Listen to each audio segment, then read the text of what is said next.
Giorgio Lago, classe 1937, originario di Vazzola, morto a Castelfranco nel 2005, dalla metà degli anni '80, da quando diventò direttore del Gazzettino, fu un provocatore ottimista dell'opinione pubblica veneta, trentina e friulana.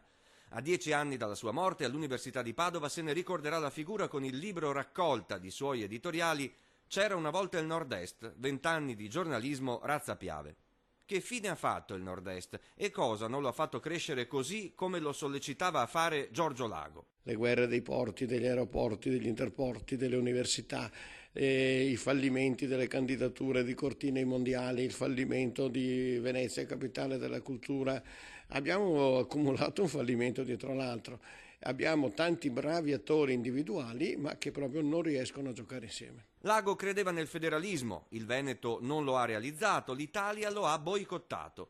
Così Giorgio Lago intitolò un suo editoriale. Il federalismo, carta igienica del riformismo all'italiana. È diventata una parola di moda anche sotto il traino delle battaglie messe in campo dalla Lega. Tanti le hanno usate in modo strumentale, tanti non hanno probabilmente nemmeno capito cosa volesse dire.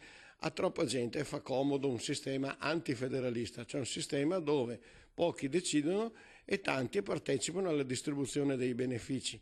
Articoli che facevano e fanno ancora massa critica, che spiegavano già più di 10 anni fa lo scontento dei veneti verso la politica. Il Lago diceva che non è antipolitica, cioè che la protesta non è rivolta, non era e non è anche nemmeno oggi rivolta contro i partiti, ma contro il partitismo, e che il partitismo è uno degli attentati alla Costituzione.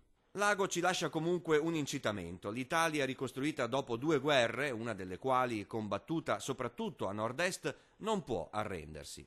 Lago era un grandissimo ottimista e sono sicuro che anche oggi lui continuerebbe a dire: e questi sono i limiti, ma non ci sediamo sopra, andiamo avanti.